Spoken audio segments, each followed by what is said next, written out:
Bismillahirrahmanirrahim. Assalamualaikum warahmatullahi taala wabarakatuh. Apa khabar semua anak-anak sihat? Alhamdulillah kita dapat lagi bersama-sama dalam kelas PDPR kita untuk tasawur Islam KSSM tingkatan 4 dengan pelajaran terakhir iaitu kesenian menurut Islam. Alhamdulillah kita dah pun berjaya habiskan untuk sukatan tingkatan 4 pada tahun ini dengan pelajaran terakhirnya adalah pelajaran 13 kesenian menurut Islam. Baik, untuk tajuk pelajaran 13 ini anak-anak akan dalam video ni lah, anak-anak akan kita akan sama-sama bincangkan dengan 4 subtopik iaitu 3.5.1 konsep kesenian Islam, 3.5.2 adab dan etika kesenian menurut Islam, 3.5.3 kepentingan adab dan etika kesenian menurut Islam, dan 3.5.4 kesenian dalam kehidupan.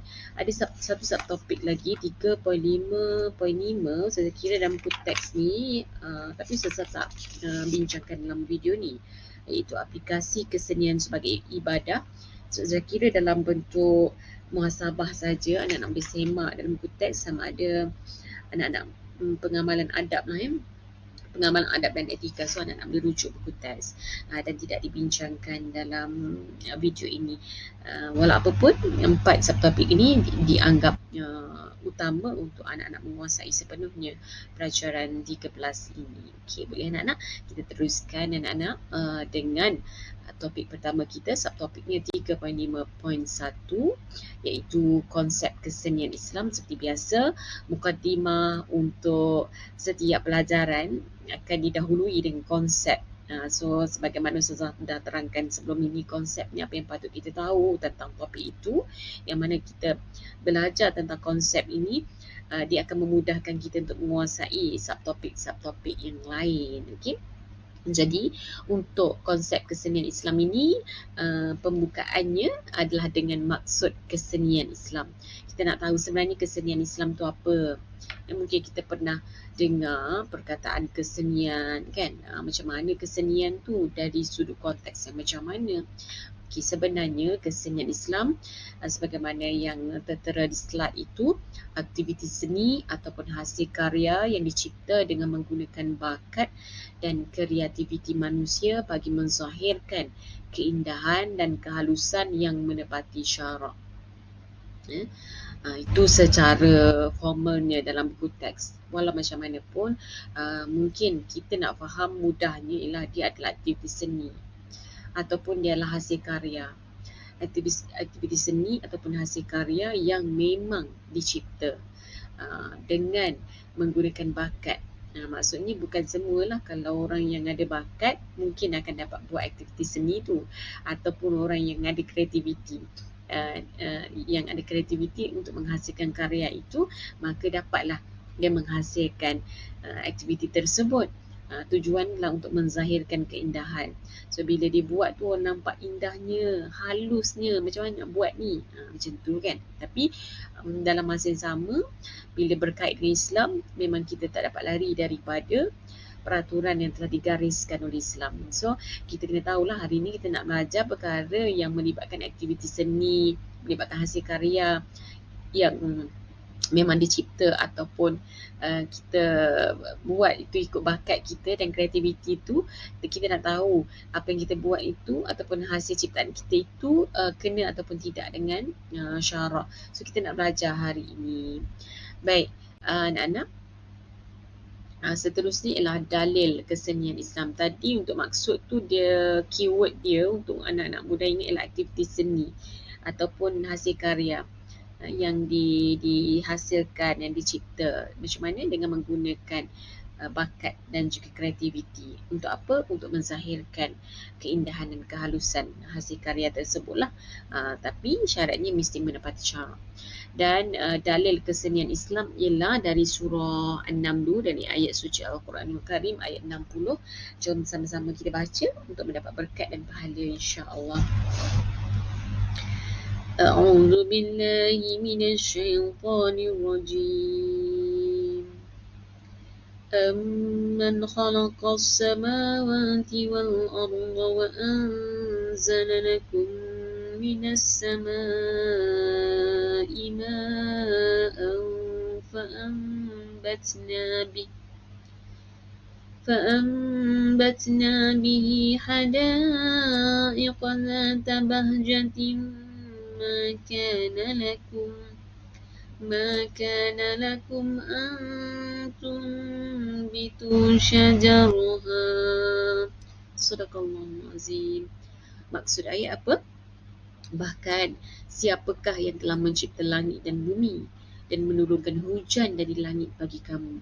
Lalu kami tumbuhkan dengan air hujan itu tanaman, kebun-kebun yang subur menghijau dengan indahnya yang kamu tidak berkuasa menumbuhkan pohon-pohonnya.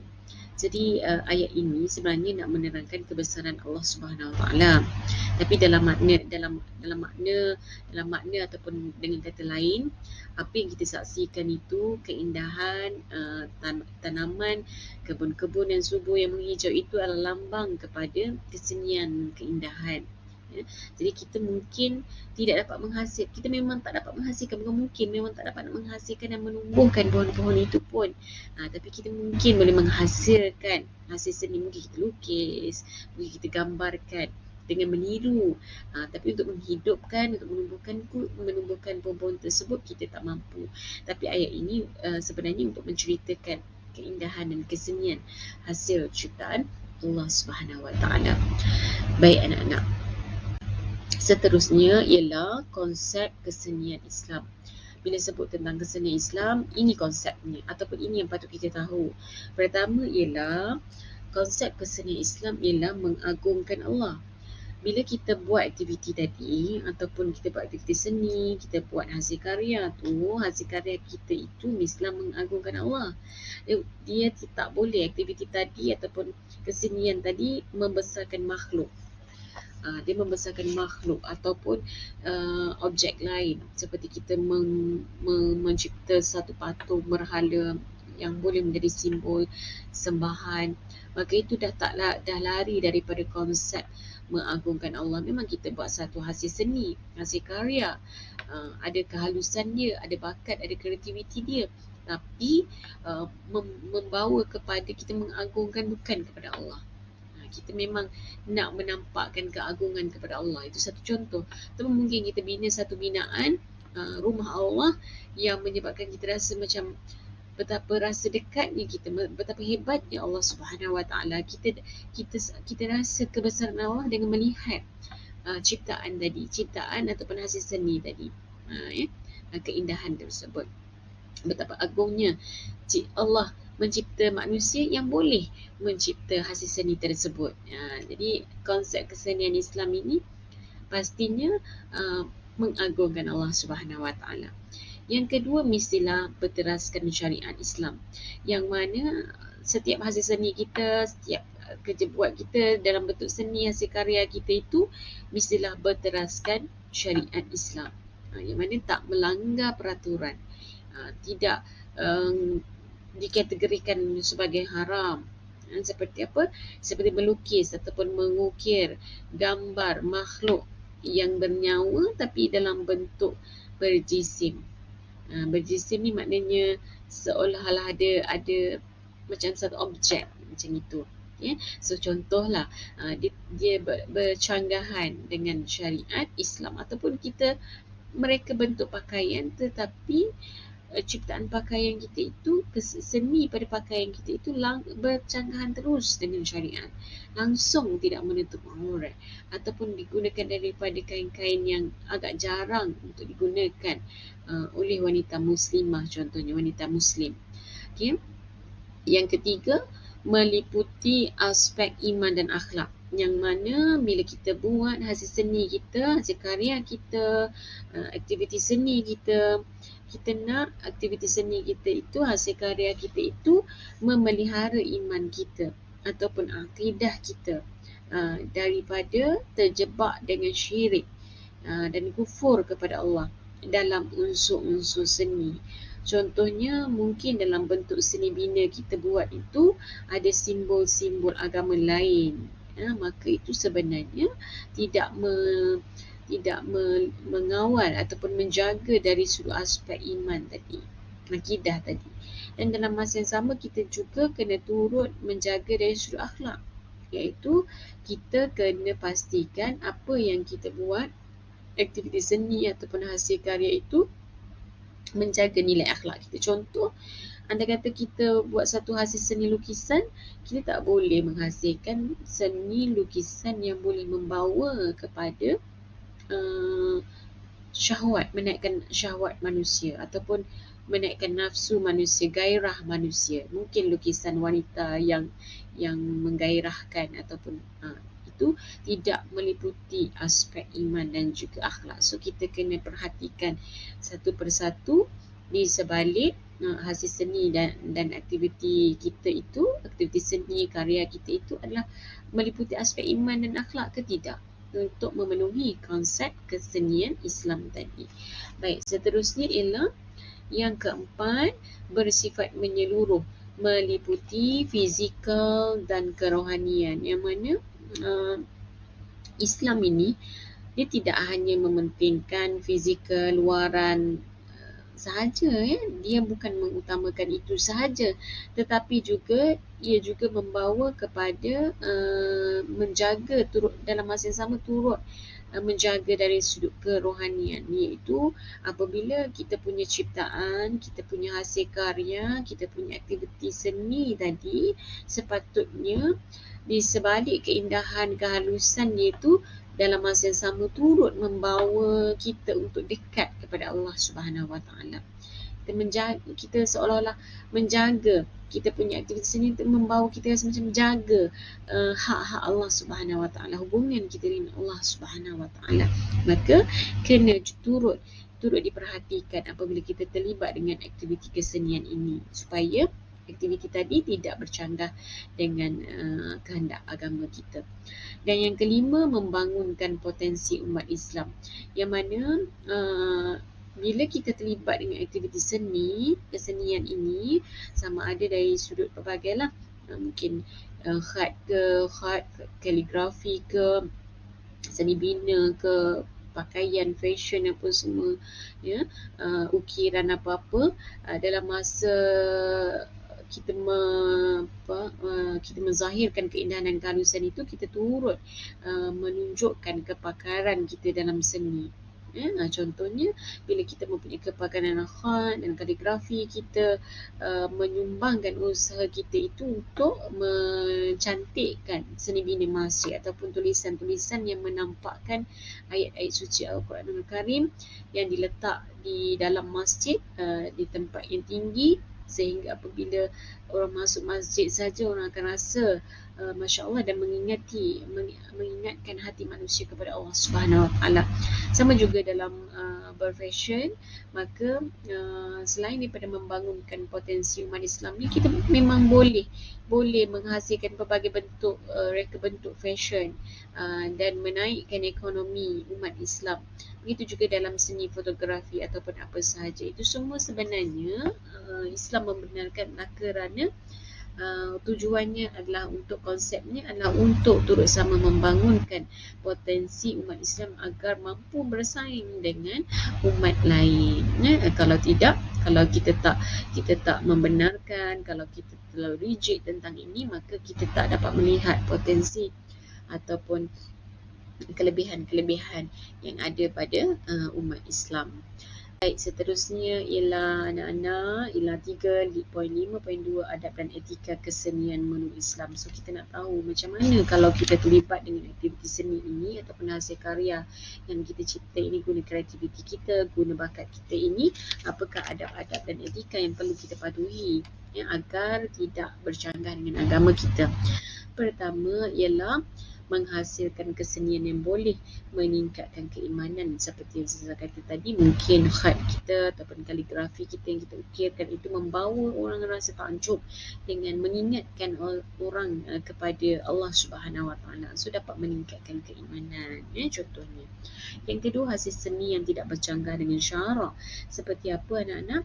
Iaitu hasil seni kita, mungkin kita pandai mereka patung ke, maka kita terlibat dengan aktiviti membina patung, maka itu bercanggah dengan syarak. Ataupun kita terlibat dengan reka fashion, pakaian yang bercanggah dengan agama kita, ataupun kita terlibat dengan pengukir emas yang cantik, tapi kita turut buat benda yang sama kepada lelaki yang ingin memakai emas, maka itu juga bercanggah dengan syarak. Maka kita kena faham perkara tersebut. Yang ketiga, kesenian yang berteraskan nilai akhlak Islam.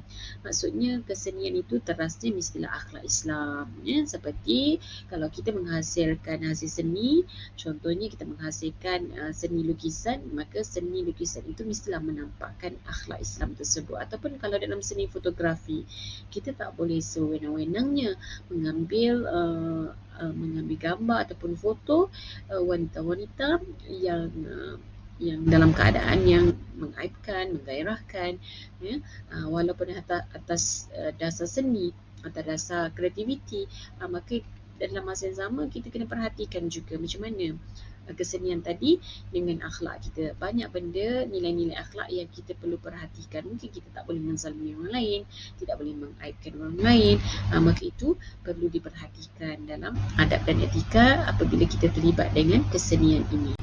Okey, kemudian yang keempat, sentiasa memelihara ibadah wajib ketika berkarya. Dalam berkarya pun, dalam kita membina apa-apa pun, ibadah wajib kita tetap kena jaga. Solat, dari segi aurat, dari segi apa-apa yang kita diwajibkan oleh Allah, mungkin dari sudut zakat, dari sudut puasa, maka kita kena memelihara perkara tersebut supaya membawa kepada keberkatan kita dalam berkarya. Yang kelima, mencipta karya yang asli, tak boleh plagiat ataupun tak boleh meniru hasil karya orang lain dan mengatakan itulah hasil karya kita. Okay, kemudian yang keenam, berkarya secara sederhana dan tidak melampaui batas. Jadi sederhana dalam Islam, dia sifatnya sederhana dan tak boleh terlalu over. Contoh over ni maksudnya tak boleh nak buat, tak boleh langsung nak fikir benda lain. Hanya fikir untuk fokus kita utama dia adalah yang itu saja. Maka tak boleh juga.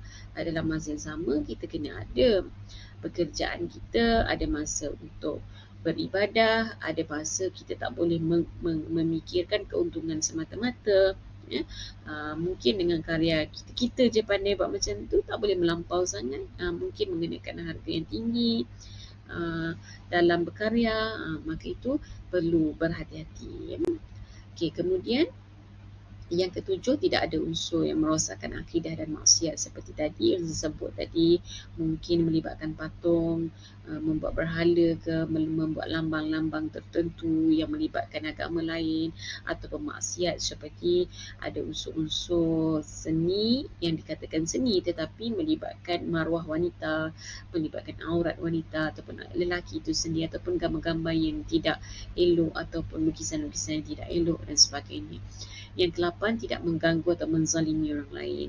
Kesenian kita itu kalau boleh tidaklah sampai menyebabkan orang lain rasa terganggu dengan kesenian kita itu ataupun aktiviti seni kita itu, ataupun menzalimi orang lain juga. Mungkin hasil karya itu tanpa izin, kita ambil foto tanpa keizinan orang lain, maka kita itu dah dikira menzalimi orang yang kita ambil itu, ya? Ataupun mungkin juga kita tadi, mungkin kerana kita meniru hasil karya orang lain, maka itu sebenarnya memberi kesan buruk kepada orang lain. Ataupun mungkin juga karya kita ini oleh kerana sukar nak dapat, maka kita mengenakan harga yang terlalu tinggi, terlalu tinggi di luar logik akal, tapi oleh kerana orang rasa perlu sangat benda itu, maka sanggup bayar juga. Maka kalau boleh jangan ada dalam aktiviti kita, dalam urus niaga kita ataupun dalam kita memperkembangkan potensi kita itu unsur-unsur mengganggu dan menzalimi orang lain seperti tadi yang saya sebut tadi. Baik, seterusnya anak-anak ialah 3.5.3, kepentingan adab dan etika kesenian menurut Islam. Kenapa kita kena jaga adab dan etika menurut Islam ini? Adab dan etika. Kenapa perlu jaga adab dan etika kesenian ini? Pertama sekali ialah mengakui, bila kita jaga ni, kita sebenarnya mengakui dan meyakini kekuasaan Allah yang maha berkuasa lagi maha menciptakan. Kita kena yakin bahawa kita tak mampu pun nak menghidupkan. Setiap ciptaan hasil manusia tu setakat itulah.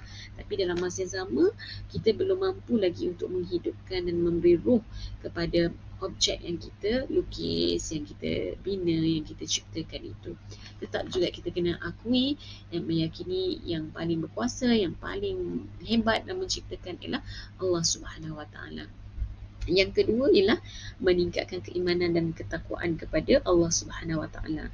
Jadi apabila kita terlibat dengan kesenian ini, kita akan lebih yakin dengan kebesaran dan kehebatan Allah Subhanahu Wa Taala ini. Jadi andainya kita ada kelebihan, ada bakat yang mungkin orang lain tidak ada, kita tidak rasa takjub, kita tidak rasa takabur dengan bakat yang kita ada, kerana kita merasakan semua itu datang daripada Allah Subhanahu Wa Taala. Kita tidak ada apa-apa kalau Allah tak izinkan ada pada kita, tak adalah benda tu. Semuanya kembali kepada Allah yang Maha Pemberi. Jadi begitu, bila kita mengakui keindahan, kesenian ini, kita kembali semula kepada kebesaran Allah Subhanahu Wa Taala. Dengan sendirinya dapat meningkatkan keimanan dan ketakwaan kepada Allah. Kita mematuhi adab-adab itu juga menunjukkan ketakwaan kepada Allah Subhanahu Wa Taala. Yang ketiga, memenuhi fitrah manusia yang menyukai keindahan selari dengan syarak. Jadi Islam ini memang tahu fitrah kita. Kita memang suka kepada yang cantik, sunatullah kan, yang cantik, yang indah, semua manusia suka. Sebab tu kalau kita pergi tempat-tempat yang menarik, tempat yang indah dekat air terjun ke, so kita rasa macam sangat seronok sebab tempat tu indah kan. Sama juga kalau kita pergi bercuti di mana-mana negara yang kita rasa tak pernah tengok lagi, macam mana salji turun, macam mana kata keindahan yang tak pernah kita tengok di tempat kita. Sama juga pelancong datang ke tempat kita, tengok pantai, tengok laut, tengok dasar laut, so sangat seronok. So itu adalah fitrah. Jadi bila kita mengikut adab etika kesenian menurut Islam ini, sebenarnya kita dapat memenuhi fitrah kita yang memang suka kepada keindahan itu. Jadi fitrah kita itu dia tak diberi kebebasan mutlak, tapi kita buat tu selari dengan kehendak syarak. Ada benda yang kita boleh ikut suka kita. Contohnya nak melukis orang dalam keadaan yang tidak berpakaian ke apa semua tu dah tak boleh. Sebab kita tahu walaupun kita dah pandai, tapi kita tak boleh kita buat benda tu seolah-olah hidup, maka tak boleh juga sebab kita tahu benda tu adalah bertentangan kehendak syarak. Dan seterusnya ialah yang keempat, kepentingannya ialah mengetahui batasan manusia dalam berkarya. Seperti saya sebut tadi, memang tidak ada kebebasan mutlak. Walaupun kita pakar macam mana pun, kepakaran kita tu tinggi melangit, kalau kita melukis tu seolah-olah nampak macam betul, tapi kita ada batasan dia. Sebab manusia tetap juga tertakluk kepada peraturan dan undang-undang agama, utamanya umat Islam. Jadi kita terikat dengan tugas kita sebagai hamba, tugas kita sebagai khalifah. So tak boleh pandai-pandai kita. Bila kita sebagai hamba, Tuhan kita ialah Allah. Jadi apa yang Tuhan kita, Allah bagi tahu, Tuhan kita bagi tahu, kita kena follow. Jadi tak boleh ada kebebasan yang mutlak dalam berkarya. Yang kelima, memberi panduan dalam menghasilkan seni yang menepati nilai-nilai akhlak Islam. Yang mana kita bila kita belajar tentang adab dan etika ni, kita akan lebih berusaha nak cari panduan yang sebetulnya, nak ikut lunas-lunas agama bertepatan dengan akhlak Islam. Kita tak boleh ikut logik akal kita semata-mata. Contohnya bila kita dah tahu panduan itu, kita berusaha cari panduan itu, kita tak akan menzalimi orang lain dengan menjual hasil karya kita dengan harga yang cekik darah lah, kita kata melampau contoh. Maka itu dah panduan. So bila kita tahu cara berpakaian menutup aurat, macam mana panduan dia, maka kita tak akan menghasilkan reka bentuk pakaian yang bercanggah dengan nilai-nilai akhlak Islam itu. Kemudian yang keenam, mempamerkan kecemerlangan tamadun Islam. So kelebihan juga kalau kita ada potensi, bakat, kreativiti dalam kesenian ini, kita boleh pamerkan kecemerlangan tamadun Islam. Dulu memang terkenal dengan seni bina kan. seni bina sangat cantik masa zaman era kegemilangan Islam dahulunya, dan sangat sangat indah dan luar biasa. Contohnya kita melihat seronok melihat masjid-masjid besar di negara-negara Islam seperti Masjid Aqsa sendiri, Masjidil Haram, Masjid Nabawi, kan, Masjid Umayyah, banyak lagi lah masjid kan. Kalau kita melihat seni bina tersebut, kita rasa macam Masya Allah. Apalagi Blue Mosque di Istanbul, Masya Allah, rasa sangat-sangat hebat kehebatannya. Maka begitulah dengan kesenian tadi akan terpamer kecemerlangan tamadun Islam juga. Okey, baik. Seterusnya ialah 3.5.4 kesenian dalam kehidupan. Kalau anda nak perhatikan dalam buku teks, dia cuma dalam bentuk, dan bukan dalam bentuk poin macam mana, tapi diminta kita bincangkan tindakan yang perlu dilakukan sekiranya menghadapi beberapa situasi. Dan kemudian yang kedua, macam mana penghayatan adab dan etika dalam beberapa jenis kesenian Islam. Jadi Ustaz tak pilih semualah, sebab kalau ikut kat sini ada 5 situasi, tapi Ustaz nak bincang 2 situasi yang mana inilah sebagai panduan untuk anak-anak macam mana nak tentukan tindakan yang perlu dilakukan untuk situasi tersebut. Okey. Pertama, kita tengok analisis situasi 1, yang mana Abdullah mempunyai bakat seni melukis yang hebat. Beliau mendapat banyak tempahan melukis potret wanita. So, apa tindakan Abdullah ni? Kalau kita menjadi Abdullah, apa tindakan kita? So, kita boleh, ini soalan menilai, soalan macam mana kita nak buat ni kalau kita sebagai Abdullah. So, kita kena, bila kita belajar kan, sebelum ni kita dah belajar adab dan etika, konsep kesenian Islam. Kita tahu bila melibatkan lukisan, dia melibatkan aktiviti seni juga kan, sebab dia menghasilkan aktiviti seni lukisan tadi menghasilkan melalui bakat dia kan, kreativiti dia. Abdullah ni perlu memastikan lukisan tersebut tidak berlawanan dengan kehendak syarak. Macam mana berlawanan dengan kehendak syarak? Macam seperti dia melukis gambar wanita tadi, objek makhluk bernyawa, dia tak bolehlah buat dalam bentuk yang berjisim. Kalau lakaran biasa tu dibolehkan lagi mengikut setengah-setengah ulama, tapi tak dibolehkan juga kalau potret wanita itu tujuannya lah untuk diagung-agungkan, menimbulkan gairah ataupun dalam bentuk yang tidak terjaga auratnya, maka ataupun mungkin seolah-olah potret itu hidup dan kemudian tersebar, maka perkara tersebut tidak dibolehkan dalam agama. Maka Abdullah perlu berhati-hati dalam mengembangkan dia punya bakat lukisan tadi. Kena pilih-pilih lah apa yang patut lukis dan apa yang tak boleh. Mungkin untuk lukisan sekadar untuk lukisan biasa dibolehkan, tapi untuk mengagungkan wanita tersebut, untuk dilihat dalam keadaan menggairahkan, untuk mengasyikkan, ataupun dalam keadaan potret wanita tersebut tidak menutup aurat, maka tak boleh.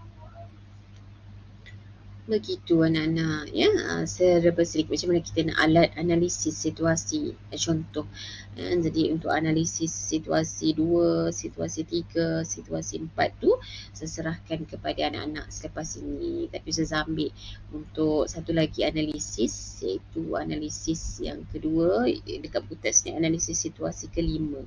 Okey, iaitu Adam merupakan seorang tukang emas yang menghasilkan berbagai jenis barangan kemas untuk perhiasan wanita. Ada kalanya beliau mendapat tempahan untuk membuat aksesori daripada emas untuk lelaki. So, apa tindakan Adam? Macam mana kalau kita sebagai Adam? Apa tindakan kita? So, Adam bagi pendapat Ustazah lah ya, contoh untuk anak-anak buat nanti, anak kena fikir berdasarkan kita kaitkan dengan apa yang kita belajar tu. So, Adam boleh mengembangkan potensi dan bakatnya kan. Mengembangkan potensi dan bakatnya kan ada tadi dalam apa ni, konsep adab kesenian, konsep kesenian Islam. Itu kan adab mengembangkan potensi yang kelima, konsep yang kelima, di mana dia boleh mengembangkan potensi yang dia ada. Dia kan ada bakat dari sudut kepakaran dia nak menciptakan dan bentuk desain emas tu, so dapat banyak tempahan daripada wanita. Tapi so bila dia dapat tempahan daripada lelaki, dia perlu bertegas lah. Yang dia belum maklumkan, teks tu dah ada amar ma'ruf nahi munkar dah, maklumkan kepada pihak lelaki yang menempah tadi yang lelaki tak boleh pakai emas, haram pakai emas.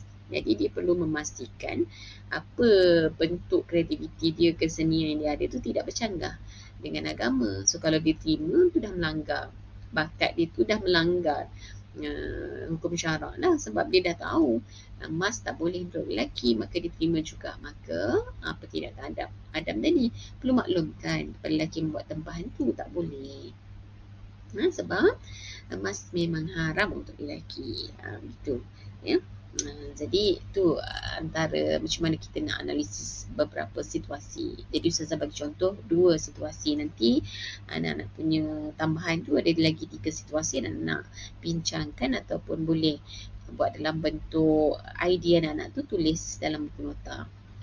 Baik, seterusnya ialah yang kedua dekat sini, dia nak macam mana kita manifestasi penghayatan adab dan etika dalam kesenian Islam. So dia minta pilih salah satu sebenarnya daripada 4 dekat sini, adab dan etika dalam kesenian tersebut.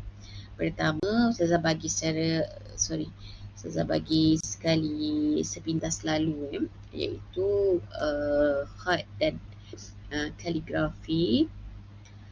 Khat dan kaligrafi ni anak-anak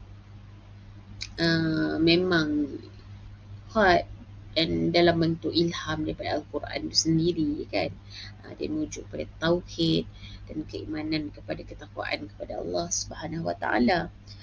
So bila kita nak membesarkan ataupun nak membawa seseorang untuk mengingati Allah Subhanahu Wa Taala, kita kena pastikan kita letakkan khat dan kaligrafi tadi di tempat-tempat yang mempunyai tempat kunjungan ramai seperti masjid, di surau. Tapi adab dia dan juga etika ni ialah tak bolehlah letak khat yang berbentuk ayat Al-Quran tu di bahagian-bahagian tempat laluan orang.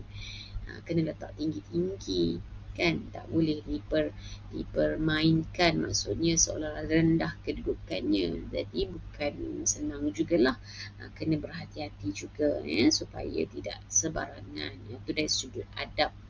Kita khat dan kaligrafi nak kena pastikan juga kita punya tulisan itu memang betul-betul sama, ayat dia, barisnya, seni dia tu satu hal, tapi dari sudut kedudukan ayat apa semua kena pastikan betul dan sahih. Okay. Yang kedua ialah seni reka fashion. Ini mungkin mudah untuk kita tahu adab dan etika dia kan, sebab fashion kalau kena gaya, bila kita dapat menghasilkan fashion yang bertepatan dengan syarak, ramai orang akan dahlah cantik kan, cantik, up to date, kena dengan syarak. Ramai je orang yang seronok nak pakai secantik. Semua orang suka pada cantik, suka pada indah. Tapi kalau kita mereka fashion yang jelas bertentangan dengan syarak, contohnya tudung pun atas daripada dada, tak betul lah, ataupun pakaian tu terlalu nipis, ketat. Jadi kita kena perhatikan betul-betul bila kita terlibat ada bakat dari sudut seni reka fashion ni, kena pastikan betul-betul berlandaskan kehendak syarak. Dia memang kena ikut betul apa yang dipandu oleh Al-Quran dan As-Sunnah. Baik, seterusnya ialah seni seramik. Seni seramik ni kalau yang setakat saya tahu banyak-banyaklah kebiasaannya. Dulu-dulu dibuat daripada tanah liat, dari seramik tanah liat, dan tak boleh kita jadikan seramik ini. Ada juga seramik untuk buat patung kan, patung, tapi biasanya kalau untuk pinggan mangkuk, untuk pasu, jubin, hiasan dinding tu hukumnya harus. Apatah lagi kalau kita dapat mempamerkan sudut-sudut ataupun nilai-nilai nampak Islamik sangat, maka dibolehkan. Tapi kalau kita buat itu melambangkan agama lain ataupun objek patung berhala itu sendiri ataupun patung yang menunjukkan Tuhan agama-agama lain, maka tak bolehlah dari sudut adab dan juga etika kita menghasilkan seni seramik ni. Okey. Seterusnya ialah seni fotografi. So fotografi ni foto yang membawa orang lain untuk rasa kebesaran dan ke kebesaran dan keindahan ciptaan Allah, contohnya alam sekitar yang kita ambil ataupun uh, penciptaan haiwan tu sendiri kan, kita ambil gambar haiwan tapi pergerakan haiwan tu ataupun keindahan haiwan tu yang kita ambil tu menyebabkan orang dapat rasa Masya Allah, hebatnya Allah Subhanahu Wa Taala dapat ciptakan binatang macam ni, haiwan macam ni, ciptakan air terjun, ciptakan pokok, sawah padi, bukit, gunung ganang dan sebagainya. So membawa orang untuk dekat kepada Allah. Tapi anda kata fotografi seni kita ambil tu melibatkan model yang tidak menutup aurat, yang seksi, yang terlibat dengan majalah-majalah yang tidak elok, yang membawa kepada naik nafsu manusia, gairah, ataupun menimbulkan rasa perasaan yang tidak elok kepada orang lain, maka itu tidak dibenarkan. Jadi begitu antara adab dan etika yang melibatkan beberapa jenis kesenian yang digariskan di sini. So alhamdulillah, selesailah sudah kita punya bab yang ke-13 dan bab yang terakhir kita sebenarnya anak-anak. Masya Allah, mudah-mudahan ada rezeki kita dapat jumpa lagi untuk video yang lain. Mungkin ada video yang saya tertinggal buat untuk tingkatan 4 dan tingkatan 5. Ustazah insyaAllah akan usahakan selepas ini. Walaupun sekatan kita dah pun selesai. Jumpa lagi anak-anak. Kita teruskan sedikit latihan di Google Form. Bye. Assalamualaikum.